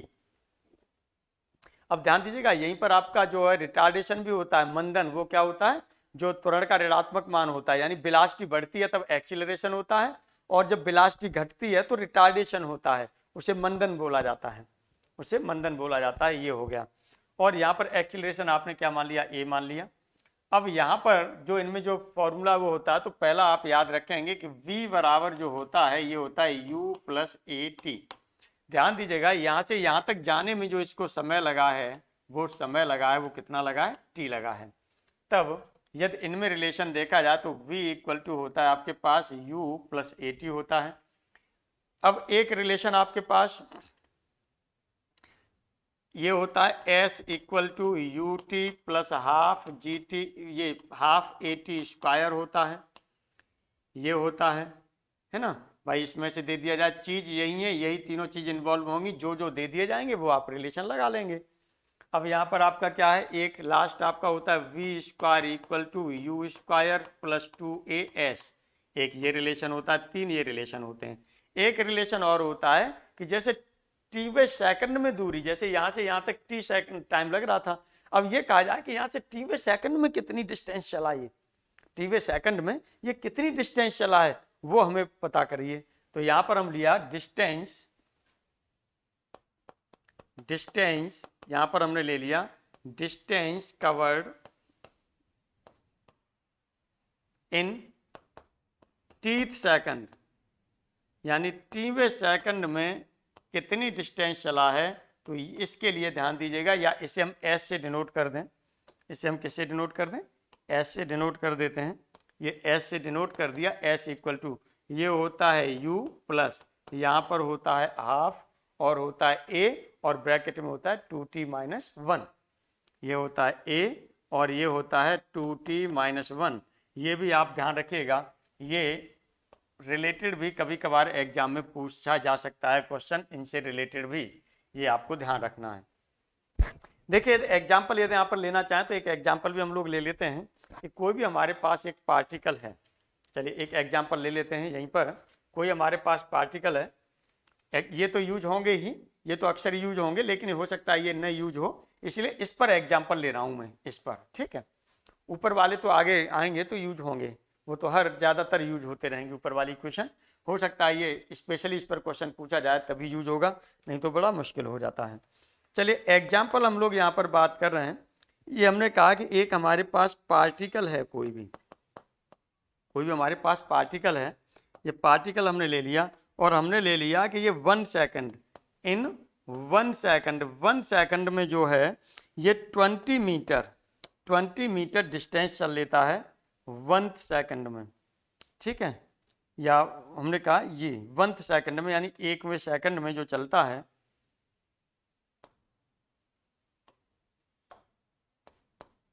1 सेकंड में चलता है वो 20 मीटर चलता है। अब आपसे यहाँ कहा जाए और यही जो पार्टिकल है इन 2 सेकंड, और 2 सेकंड यानी दूसरे सेकंड में जो चलता है ये कितनी दूरी चलता है, ये चलता है यहाँ पर आपका 60 मीटर चलता है।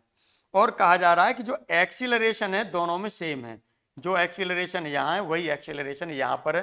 तब आपसे कहा जा रहा है कि इसका जो वेलोसिटी है, जो प्रारंभिक वेग है वो बताइए। यहाँ जो आपको निकालना है u की वैल्यू निकालनी है।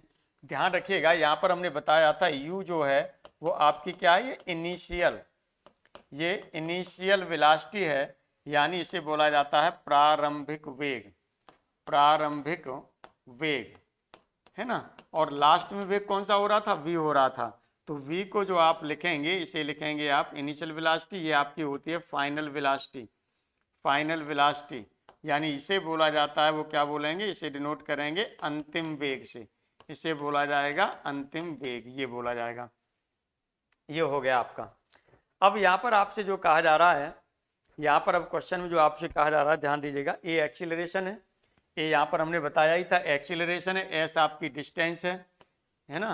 ये क्या है, तय की गई दूरी यानी कवर्ड लेंथ या कवर्ड डिस्टेंस है ये, है ना। तय की गई दूरी, टी आपका क्या है, टाइम था, टी आपके पास क्या है, टाइम टेकन है ये सब करने में।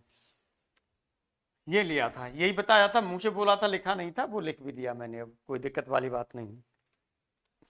अब यहां से आपको निकालना है कि u की वैल्यू क्या है। तो देखिए एक तो इस सेकंड में 1वें सेकंड की बात करेंगे तो आपका क्या हो जाएगा, 20 इक्वल टू 20 सेकंड चल रहा था, कहाँ गया, ये रहा, 20 इक्वल टू u है। तो यहाँ पर आपने लिख दिया u प्लस हो जाएगा हाफ a हो जाएगा 2t, 2 और ये t की जगह पर क्या है 1 है, माइनस हो जाएगा 1, ये हो गया। इस तरह से यदि यहाँ से देखेंगे तो ये हो जाएगा आपके पास 20 और इक्वल टू ये होगा आपके पास u और यहाँ 1 बचेगा प्लस हो जाएगा हाफ a, ये हो गया। एक तो ये इक्वेशन हो गई आपके पास में। दूसरा आपके पास क्या हो जाएगा, अब मैं डायरेक्ट यहाँ पर लिख दे रहा हूँ, दूसरा जो आएगा वो कितना हो जाएगा, ये होगा 60, ये हो जाएगा 60 और 60 के बाद इक्वल टू u आपका होगा प्लस, अब आपका हाफ होता है और ये हो जाएगा यानी 1/2 होगा, a होगा और 4 - 1 यानी 3/2, ये होगा 3/2 होगा। अब देखिएगा u सेम है, यहाँ पर ये है। अब हम यहाँ पर क्या करना है, हमें निकालना क्या है, हमें जो निकालना है u निकालना है। तो u निकालने के लिए हमें क्या करना पड़ेगा, a को बराबर कर दें, a को बराबर करने के लिए इसमें 3 से कर देंगे मल्टीप्लाई, और 3 से मल्टीप्लाई कर देंगे, सब सब्ट्रैक्ट कर देंगे, ये सेकंड है, सब्ट्रैक्ट कर देंगे तो आप देखेंगे जो u की वैल्यू आएगी वो क्या आएगी, 0 आएगी। क्यों, क्योंकि यहाँ पर देखिएगा यहाँ भी 60 हो जाएगा, यहाँ पर आपका क्या होगा 3u हो जाएगा, यहाँ 3/2 होगा, 3/2 फिर 3/2 कैंसिल होगा, 60 कैंसिल होगा, तो ये 2u इक्वल टू 0 बचेगा। तो u की वैल्यू क्या हो जाएगी, 0 हो जाएगी। इस तरह से इसका ये आंसर आपका सही हो जाता है, इस तरह से इसका ये आंसर आपका क्या हो जाता है, सही हो जाता है। अब देखिएगा यहाँ पर हम यदि ये हमारी जो मोशन है, यदि हम इसे क्या करें वर्टिकली, यानी ऊपर के लिए और नीचे के लिए, क्योंकि ये तो हमने ले ली एक लाइन में ऐसे ले ली, अब हम ऊपर या नीचे जहाँ ग्रेविटी आपका काम कर रही हो वहाँ के लिए लेंगे, तब आपका क्या होगा। तो यही इक्वेशन ऑफ मोशन हम लेंगे, और ये किसके लिए, वर्टिकली और उसके लिए। चलिए यहाँ पर इक्वेशंस ऑफ मोशन ले रहे हैं, यहाँ पर फिर हम लोग ले रहे हैं इक्वेशंस ऑफ मोशन, और जो मोशन ले रहे हैं वो किसके लिए ले रहे हैं, जैसे कोई एक पार्टिकल है, ये हमारे पास क्या है, ग्राउंड है, ये हमारे पास है वो क्या है, ग्राउंड है, और कोई पार्टिकल है, वो पार्टिकल यहाँ से इसे क्या है, यहाँ से थ्रो किया जाता है, ये जा रहा है, ये हमने मान लिया कि यहाँ से जो थ्रो किया जा रहा है ये u वेलोसिटी से थ्रो किया जा रहा है, यानी ये इनिशियल वेलोसिटी हो गई, ये क्या हो गई, इनिशियल वेलोसिटी हो गई ये। अब हमने मान लिया कि ये यहाँ तक पहुँच गया और यहाँ पर हमने मान लिया कि हाइट इसकी h है, हाइट h है और यहाँ तक जाने में ये हाइट ले ली और यहाँ तक जाने में जो ये टाइम लगा रहा है वो क्या लगा रहा है, t लगा रहा है, t लगा रहा है। और यहाँ पर जो इसकी वेलोसिटी है वो हमने v मान ली और ये हमने मान ली लास्ट वेलोसिटी ले ली या फाइनल वेलोसिटी ले ली या ये फाइनल वेलोसिटी ले ली, तब फॉर्मूला हमारा क्या होगा। अब ये देखेंगे तो इस पर जी नीचे की ओर काम करेगा, जो एक्सीलरेशन होगा वो जी हमेशा क्या करेगा, नीचे की ओर काम। अब ये वेलोसिटी कहाँ है, ऊपर की ओर जा रहा है, ऊपर की ओर जा रहा है ना, ये भाई मोशन है ऊपर की ओर है, लेकिन जी नीचे की ओर काम कर रहा है, इसीलिए जी आपका ऊपर ले जाने के लिए, ऊपर की डायरेक्शन में यदि जी हमें ले जाना है तो हमें क्या करना पड़ेगा, नेगेटिव डायरेक्शन लेनी पड़ेगी, क्योंकि हमें ऊपर उस साइड में चाहिए। अब आप यहाँ से लगाएंगे तो ये आपका क्या हो जाएगा, v equal to u minus हो जाएगा जी टी, और वो होगा, अब s था, s की जगह पर वहां पर h है तो h इक्वल टू हो जाएगा u t minus half g t square, ये हो जाएगा। और अगला होगा तो वो होगा v square equal to u square minus two g, और ये हो जाएगा h, ये हो जाएगा। अब सपोज कर लीजिएगा ये इस केस के लिए है, कौन सी है, अपवार्ड मोशन, यहाँ पर लिख दीजिएगा अप मोशन हो रही है यहाँ पर। अब यहाँ पर हम वो जो कर रहे हैं वो डाउन की बात कर रहे हैं, डाउनवार्ड मोशन की बात कर रहे हैं। चलिए डाउनवार्ड मोशन में करेंगे तब आपका क्या होगा, डाउनवार्ड मोशन में हमने मान लिया यहाँ पर ये आपका पार्टिकल है, ये ग्राउंड यहाँ पर आपने ले ली, ग्राउंड यहाँ पर ले ली, लास्ट में यहाँ पर आएगा ये, यहाँ पर वेलोसिटी u है, u से ये नीचे की ओर आ रहा है, g भी नीचे की ओर होगा और इसमें जो v होगा वो भी कहाँ होगा, नीचे की ओर होगा। h यहाँ पर आपने ये हाइट ले ली यहाँ से यहाँ तक, और हमने मान लिया t टाइम में भी ये यहाँ से यहाँ तक आ रहा है, तो इस तरह से इसकी जो हो जाएगी, अब ये क्या होगा, ये होगा आपके पास v equal to u plus g t होगा, ये होगा। इसी तरह से h, s की जगह पर h अब आप करेंगे हम, तो ये हो जाएगा आपका h equal to u t plus half g t square, ये होगा। और यहाँ पर करेंगे तो v स्क्वायर इक्वल टू हो जाएगा you square plus two ji H, ये रिलेशन होंगे, ये आपको ध्यान रखने हैं। एग्जाम में इनसे रिलेटेड क्वेश्चंस आपसे अक्सर पूछ लिए जाते हैं, इनसे रिलेटेड क्वेश्चन आपके अक्सर क्या हो जाते हैं, पूछ लिए जाते हैं। आइए यहाँ पर अब हम लोग एक एग्जाम्पल के थ्रू इन चीज़ों को समझने का प्रयास करते हैं। देखिए क्या एग्जाम्पल है आपका, एग्जाम्पल फर्स्ट है आपके पास में कि a stone throw up is caught by the thrower. चलिए यहाँ पर सॉल्यूशन की बात कर रहे हैं हम लोग। ये कह रहा है एक स्टोन है throw up caught by the thrower after 6 second, what will be velocity of stone. यानी एक ऐसे स्टोन ले लिया और ऐसे ऊपर ऐसे फेंका जा रहा है, और जब ऐसे फेंका जाता है तो वापस आकर के उसे वो कॉट ले लेता है, कैच ले लेता है। तो इतने समय में जो उसको टाइम लगा है वो 6 सेकंड लगा। अब 6 सेकंड लगा तो इससे जितना टाइम जाने में लगेगा उतना ही टाइम क्या होता है, आने में लगता है, तो टाइम क्या हो जाएगा, आधा। भाई ये देखा जाएगा तो यदि यहाँ से यदि वो वहां गया है तो कितना हो गया, टाइम आधा लगा ना। तो उसी चीज को हम लोग यहाँ पर बात कर रहे हैं। तो यहाँ पर जो कॉट हमने लिया ये कितना हो जाएगा, टाइम आधा हो जाएगा। तो चलिए क्वेश्चन पहले और हम पढ़ लें, what will be the velocity of stone after 2 seconds. चलिए यहाँ से ये फेंका गया है, यहाँ से फेंका गया है, यहाँ तक गया ये, यहाँ पर जाकर के u जिस वेलोसिटी से फेंका गया होगा, यहाँ पर जाके v, चूंकि अब इसे किसी ने वो नहीं किया, ये यहाँ तक पूरे तक पहुंचा तो पहले जाएगा तो धीरे धीरे वेलोसिटी कम होगी, फिर जीरो होगी, जीरो के बाद आएगा, है ना। तो यहाँ पर जीरो हो जाएगी, तो यहाँ से उसे कितना लगा, 3 सेकंड लगे पहुंचने में, 3 सेकंड यहाँ से यहाँ तक जाने में लगे, ये कह रहा है। और क्या कह रहा है, what will be the velocity of stone after 2 second it throwing. यानी यहाँ से जब ये फेंका इसके 2 सेकंड बाद इसकी वेलोसिटी क्या होगी, यानी v की बात कर रहा है, यही कह रहा है ना, यहाँ पर ये v की वेलोसिटी, ये v क्या होगी इसकी बात कर रहा है। आइए बात कर लेते हैं, यहाँ पर कितनी वेलोसिटी होगी इसकी। क्योंकि यहाँ पर पहले हमें क्या पढ़ना पड़ेगा, पहले हमको ये मोशन, यहाँ पर हमने ए पॉइंट ले लिया, इसे बी ले लिया और इसे सी ले रहे हैं। चूंकि हम ये जानते हैं कि यहाँ पर निकालने के लिए हमें v और u के बीच में रिलेशन होना चाहिए, लेकिन अभी u और b के बीच में u भी अननोन है, v भी अननोन है, तो मुश्किल हो जाएगा। इसलिए पहले हम मोशन लेते हैं, ए से बी तक की ले लें, तो यहाँ पर यू नहीं पता है लेकिन वी पता है कि 0 है, और बाकी का यहाँ से यहाँ तक की हमें क्या है, टाइम भी पता है कि टाइम कितना है, ये हमें पता है।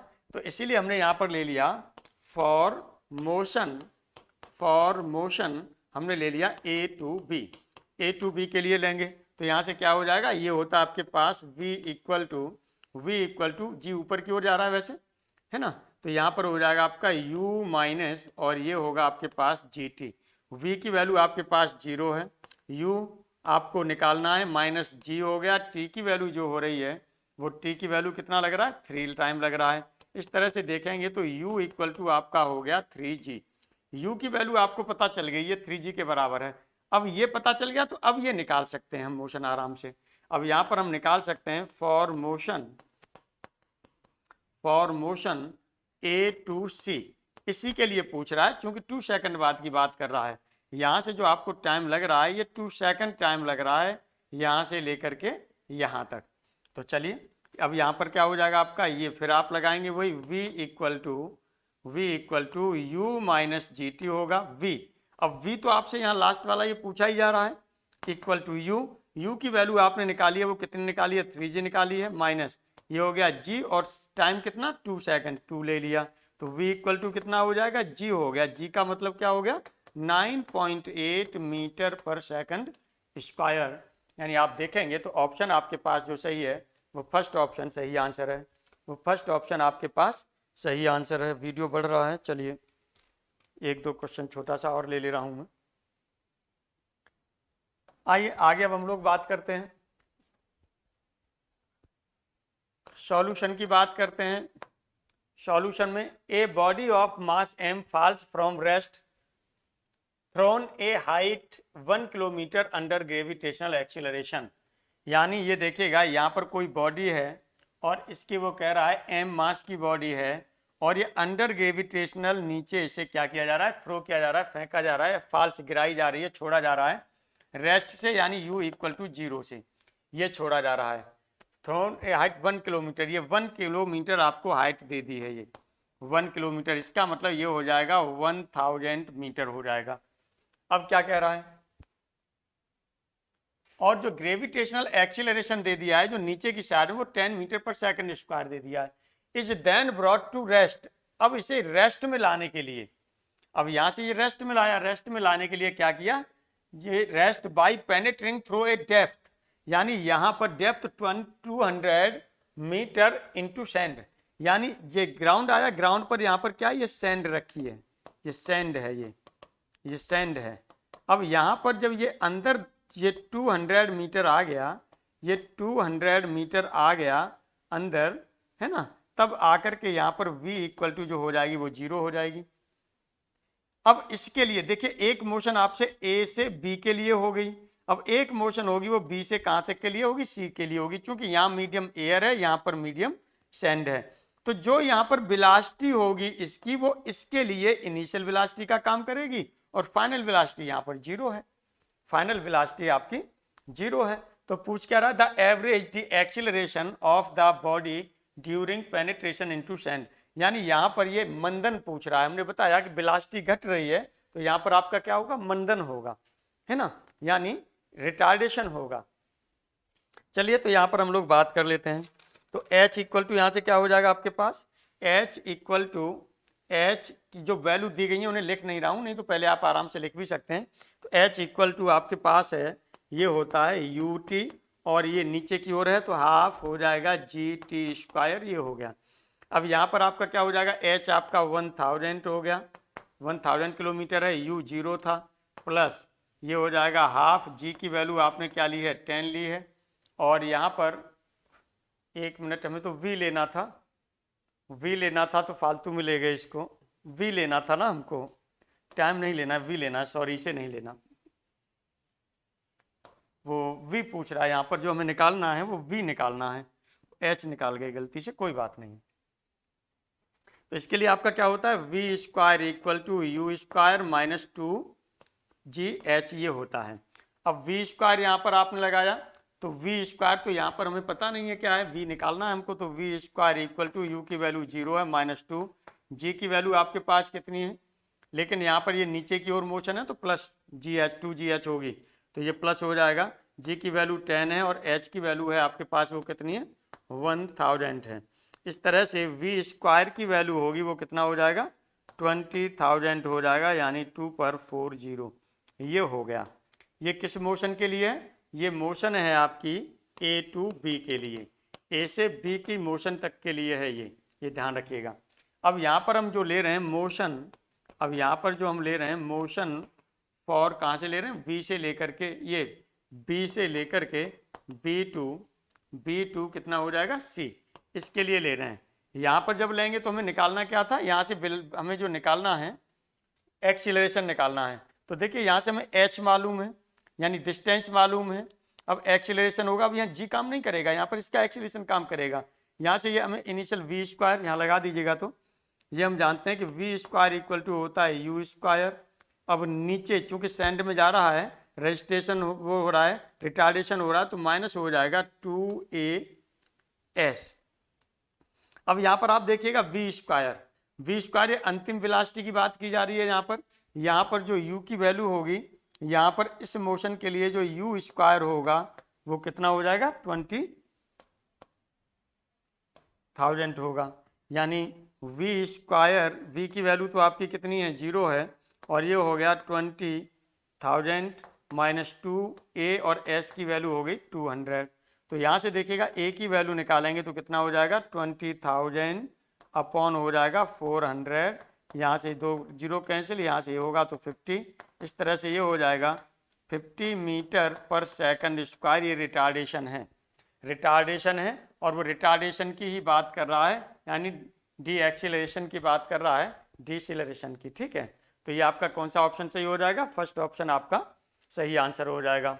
आइए आगे अब हम लोग बात करते हैं अगले एग्जाम्पल पर। आपने क्या लिया, a particle moves along the curve x equal to, ये आपने लिया t³ + 1, y equal to t² z equal to, ये आपने ले लिया है। और where t is the time then components the velocity and acceleration at time t equal to 1 in the direction इतना। चलिए इस पर हम लोग बात कर लेते हैं। यहाँ पर अब आपका क्या हो जाएगा, क्योंकि जो ये चीज़ आपने ली है, तो एक तो ये हमने कंपोनेंट लेना आपको वेक्टर में, और ये प्लेन स्ट्रेट लाइन में चला है खूब वेक्टर के उसके फॉर्म में, वही चीज़ यहाँ पर आपको यूज करनी है। तो पहले हमें जो निकालना है वो component of velocity and acceleration, यानी हमें वेलोसिटी भी निकालनी है, एक्सीलरेशन भी निकालना है। तो वेलोसिटी आपकी कितनी हो जाएगी और एक्सीलरेशन कितना होगा, ये हमें निकालना है। तो चलिए यहाँ पर सॉल्यूशन की बात करते हैं। तो जो वेलोसिटी होती है वो होता है आपके पास dr/dt होता है, या इसी यही शो आपका क्या करता था, वेलोसिटी जो आपका होता है dr/dt होता है। अब r यदि हम यहाँ से निकालेंगे तो ये हमारा क्या हो जाता है x, dx/dt होगा। तो dx/dt i यूनिट वेक्टर, तो यहाँ पर करेंगे t के रेस्पेक्ट में तो हो जाएगा 3t² हो जाएगा, i यूनिट वेक्टर होगा प्लस। अब dy/dt, तो यहाँ पर देखिएगा ये कितना हो जाएगा, ये हो जाएगा 2t हो जाएगा, j यूनिट वेक्टर हो जाएगा प्लस। अब होगा dz/dt, तो यहाँ से हो जाएगा आपका 2k यूनिट वेक्टर, ये हो गया, ये वेलोसिटी हो गई। अब वेलोसिटी यहाँ पर आपको क्या करनी है, किस पर निकालनी है, ये एट t इक्वल टू 1 पर। तो एट t इक्वल, लेकिन वो क्या रहा है, किस डायरेक्शन में निकालनी है, इस डायरेक्शन में निकालनी है। तो वेलोसिटी जो हम ले रहे हैं v अलोंग, यानी इसका कंपोनेंट लेना है किसके, ये लेना है i + j और प्लस लेना है 3k, इसके अलोंग लेना है। तो इक्वल टू हम क्या करते थे, इसमें हम v लेते थे और जिसके अलोंग लिया जाता था इसका यूनिट वेक्टर के साथ डॉट प्रोडक्ट किया जाता था। तो चलिए ये हो जाएगा आपका, ये हो जाएगा आपके पास, ये देखिए प्लस और t को थोड़ा सा समझे रहिएगा कहीं दिक्कत ना हो जाए। तो ये आपके पास हो जाएगा, यहाँ पर v की वैल्यू है ये है 3t² i यूनिट वेक्टर हो गया, plus 2t j unit vector हो गया, प्लस 2k हो गया, और इसका जो डॉट प्रोडक्ट होगा वो डॉट प्रोडक्ट यूनिट वेक्टर के साथ होगा इसके। तो ये हो जाएगा i + j और प्लस हो जाएगा 3k, i j प्लस आपका कितना हो जाएगा, ये हो जाएगा 3k, इसके साथ अपॉन कितना होगा, यहाँ से 1 का स्क्वायर 1, 1 का स्क्वायर 1, ये 2 हो गया 9, ये 11 हो गया। अब यहाँ से इनका यदि करेंगे मल्टीप्लाई तो कितना हो जाएगा यहाँ से देखिएगा 1 का यहाँ ये करेंगे तो ये हो जाएगा आपका 3t²। और बल्क टी की वैल्यू आप क्या लेंगे 1 पर लगा लीजिए, या चलिए हम लिख दे रहे हैं यहाँ पर, ये हो जाएगा 3t² हो जाएगा, और प्लस ये हो जाएगा आपके पास 2t होगा, और प्लस हो जाएगा 6, और अपन हो गया आपके पास √11। अब यहाँ पर एट टी इक्वल टू 1 पर वेलोसिटी कितनी हो जाएगी, एट टी इक्वल टू 1 पर जो वेलोसिटी होगी ये कितना हो जाएगा, ये होगा v along I plus j और प्लस 3k तो इक्वल टू ये कितना हो जाएगा, टी की वैल्यू 1 लगाइए तो ये हो जाएगा 5 और ये 6, 11 ये हो जाएगा √11, ये हो गया आपका √11, ये हो गया। अब √11 देखिए वेलोसिटी यहाँ पर भी दिया है, यहाँ भी दिया है, यहाँ भी दिया है, तीनों में दिया है, तो इसको लेके अभी कुछ नहीं लिख सकते। अब आपको निकालना ही पड़ेगा एक्सीलरेशन की बात करेंगे तो ये एक्सीलरेशन आपका क्या होता है, ये होता है dv/dt आप निकालेंगे, यानी अब dv/dt यानी इसका डिफ्रेंशिएशन करेंगे तो ये कितना हो जाएगा, इसका डिफ्रेंशिएशन करना है तो ये हो जाएगा आपके पास 6t हो जाएगा I यूनिट वेक्टर और प्लस 2j हो जाएगा, ये हो गया।